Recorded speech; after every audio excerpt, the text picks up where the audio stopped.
值被赋予给我们的双手，它将渗入在我们的躯体里，升起我们高贵的自尊。刚才这一摞围裙是整整齐齐的，现在我们每人都有一条了，但是很奇怪，多出来了几条，它竟然是乱糟糟的躺在这个桌上了。没有，我有圣母的保护。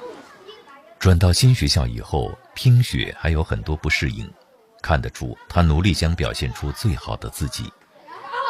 刚才听雪没有用嘴，她用手就解决了这个事情。我感觉到的就是他还不够放松，小家伙有点紧张。他有一个问题就是跟小朋友的相处，他觉得他以前的那些方法好像在这里不是很管用。对于老师也好，周围同学的反应也好，他是比较容易紧张害怕，总觉得同学对我、老师对我善意吗？你的鸭子好难啊，到处是裂缝。裂缝是因为太干了，可以到那边把手润湿一下。如何让听雪尽快地融入新集体？主班老师曾杰的办法是尽量地忽略他。整个教室、整个班级就像一个大家庭，家里忽然来了一个大家都不熟的孩子，一开始呢会觉得像客人，大家都比较客气。可时间一长，大家是要生活在一块儿的，你就希望他就慢慢的能够把自己很真实的一面慢慢的展露出来。所以在教室里呢，我觉得主要是给他很大的空间。虽然他坐在第一排，我尽量不太多的去关注他，让他觉得他是自在的。曾杰是5年级的主班教师，在华德福的教育设计中，主班教师是一个重要的角色。从1年级到8年级，他陪伴孩子完整的童年，很大程度上决定了教育的成败。学生跟老师的关系有什么不一样吗？就是什么都敢说。在学校以前学校里面，同学们在叽叽咕咕说什么，一看到老师来了立刻散了。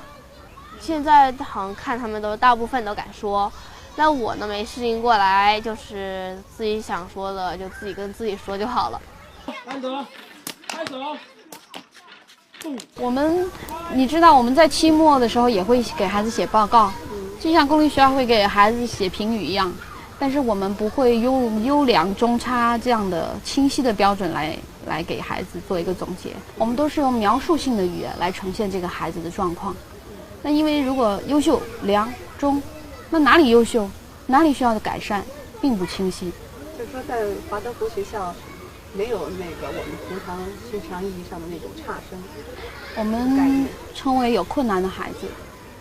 那这个需要得到帮助的孩子，其他孩子会，比如说歧视他吗？不会啊，因为每个孩子都有需要帮助的地方。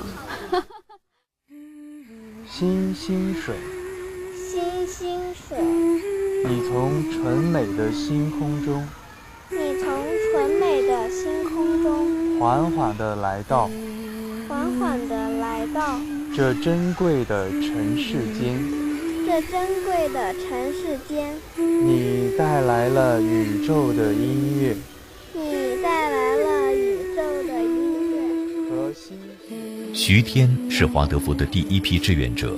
22岁那年，他辞别年迈的父母，从河南老家来到成都，和一群理想主义者一砖一瓦地建起了中国第一所华德福学校。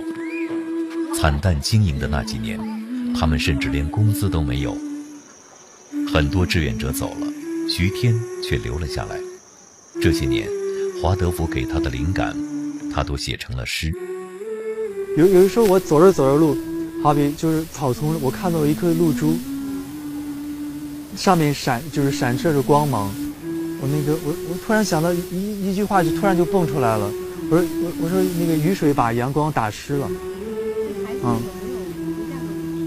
刚才有个小朋友说，我拿这个诗集说，徐天老师，我家里有你的诗，但有个4年级的有一个孩子，现在5年级，他说，徐天老师，你写的诗好傻哦。他可能长大了。